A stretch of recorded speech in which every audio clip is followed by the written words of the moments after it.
주식시장의 변동폭이 극도로 심했던 이번 4월 달에 지난주에는 의외로 4일 연속 상승세를 이어갔습니다. 1월 이후 처음입니다. 하지만 최근에 이 상승세가 아직 관세 폭락의 여파에서 완전히 벗어났다는 것을 의미하지는 않는다고 생각합니다. 그러나 공식적인 무역 협정이 체결되지도 않은 상황에서 급격한 반등은 또한 상당한 의미가 있는 것입니다.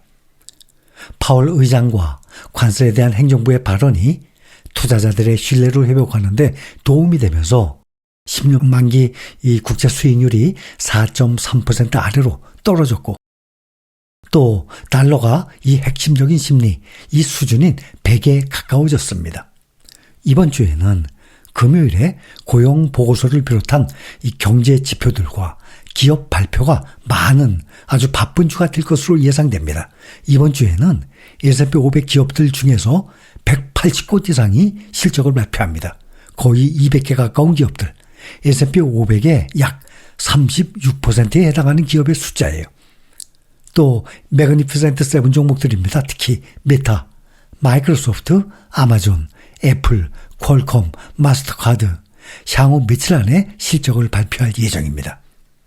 S&P 500 기업들 중에서 실적을 발표한 기업들 76%가 월가 예상치를 웃도는 실적을 냈는데 2분기와 연간 실적 전망은 하향 조정되고 있는 흐름이에요. 1년에 4번 분기별로 실적 발표를 하고 있죠. 그때마다 말씀을 드렸다시피 평균적으로 75%에서 80% 사이에 이 기업들이 월가의 예상치를 웃도는 실적 발표를 해왔습니다.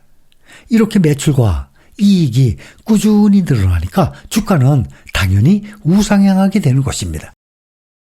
그러나 관세 문제로 인해서 이번 2분기 예상 순이익 증가율은 1분기 초 9.2%에서 현재 6.6%로 하락한 상태예요. 투자자들은 무역전쟁이 중국을 비롯한 트럼프의 관세 부과 대상 국가에서 생산이 되는 이 제품과 공급망에 어떤 영향을 미칠지 귀를 기울일 것입니다. 투자자들은 메타, 마이크로소프트, 애플, 아마존의 실적 발표를 통해서 앞으로 매그니피센트 7 기업들 전망을 새롭게 살펴볼 수 있을 것입니다. 그중에 엔비디아의 분기 실적은 5월 말에 발표될 예정입니다. 매그니피센트 7 기업들은 12월 최고치 당시 S&P 500 시가총액의 약 36%를 차지했습니다. 그러나 앞으로는 매그니피센트 7 그룹의 수익 지배력이 점점 약화될 것으로 예상이 됩니다. 매그니피센트 7 기업들은 2025년 회계 연도에 16%의 이익 증가를 기록할 것으로 예상되는데 이것은 작년에 24년도에 약 37%에서 반 이상 감소한 수치예요. 작년에는 이익 증가 37%, 올해는 그거의 반도 안 되는 16%의 이익 증가를 기록할 것으로 예상이 됩니다. 벤치마크 지수 내 다른 기업들의 이익은 작년에 약 5%에서 7.8%로 증가할 것으로 예상이 됩니다. 매그니피센트 7 종목들 개별 종목 보면 테슬라 판매 부진으로 1분기 순이익이 71%나 감소했다고 밝혔습니다. 테슬라는 트럼프 행정부에서 일론 머스크 최고 경영자의 역할을 둘러싼 치열한 경쟁과 비판에 직면해 왔습니다. 엔비디아 주가는 이달 초 중국 수출 규제로 인해서 55억 달러의 추가 비용이 발생할 것이라고 경고한 후 폭락을 했었습니다. 애플은 아이폰 판매 부진과 음성비서 시리의 AI 기능 향상 출시 지연으로 어려움을 겪고 있습니다. 엔비디아의 그래픽 처리 장치는 AI 모델을 훈련하는 데도 사용되고 새로운 정보를 기반으로 모델이 결론을 도출하도록 하는 추론이라는 프로세스에도 사용됩니다. 모건 스탠리의 애널리스트 조셉 무어는 보고서에서 추론 수요는 폭발적이고 앞으로도 지속될 것으로 예상합니다 라고 말했습니다. 국내 투자자들 서학개미들은 지난주 월요일 급락 후에 화요일부터 4일 연속으로 상승하는 동안에 22일부터 25일까지 4거래일 동안에 엔비디아 주식을 약 1억 1,300만 달러, 우리 돈으로 1,626억 원어치 사들였습니다. 이 4일 동안에 엔비디아는 순배수 규모 1위에 올랐어요. 미중 갈등 완화 움직임에 이 엔비디아 주가가 4거래일 동안 지금 약 16% 정도 급등해서 110달러 선을 회복했습니다. 엔비디아는 향후 12개월 예상 실적에 23배에 거래되고 있는데 이것은 올해 초 31배에 비해서 지금 많이 낮은 수준입니다. 그 다음에 100조, 어마어마한 돈이죠. 달러로 700억 달러, 100조. 이렇게 큰 시가총액을 가진 회사는 S&P 500개 기업들 중에서 시가총액 순위 1등 애플, 마이크로소프트, 엔비디아 순서대로 쭉 내면 142위에 해당합니다.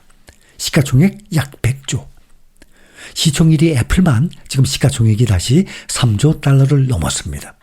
그동안은 3조 달러를 넘었었던 이 기업들 애플, 마이크로소프트, 엔비디아 3총사였죠. 근데 지금 마이크로소프트와 엔비디아는 아직 3조 달러를 다시 넘지 못하고 있습니다. 오늘 현재 애플이 3조 넘어서 3조 1,430억 달러, 우리 돈으로 약 4,500조.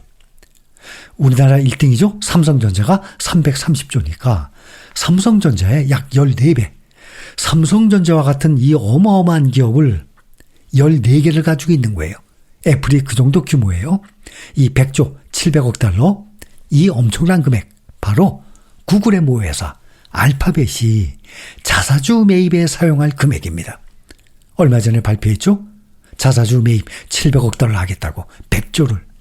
알파벳 또한 분기 배당금을 20센트에서 21센트로 인상을 해서 배당 수익률을 0.48%에서 0.51%로 높였습니다. 알파벳은 일부 품목에 대한 관세 면제를 규정한 최소 허용 기준 변경으로 인해서 구글의 광고 사업에 어느 정도 압박이 가해질 것으로 예상하고 있습니다. 중국의 쉐인이나 테무 같은 중국 전자상거래 기업들이 광고 지출을 줄일 경우 알파벳은 타격을 입을 수 있습니다. 또 인스타그램, 페이스북의 모회사죠. 메타와 아마존도 비슷한 처지에 있어요. 두 기업 다 광고에서 상당한 수익을 창출하고 있습니다. 아마존은 마켓플레이스 수익을 중국 공급 업체와 소매 업체에 크게 의존을 하고 있고, 트럼프 대통령이 중국산 제품에 145%의 관세를 부과하고 다른 국가 수입품에 대한 관세를 인상하는 것은 분명 타격이 클 것으로 예상되고 있습니다.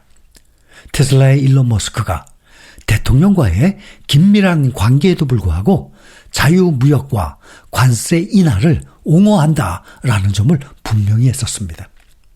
메타는 향후 12개월 예상 실적이 1월에 23배에서 지금 21배로 하락했습니다.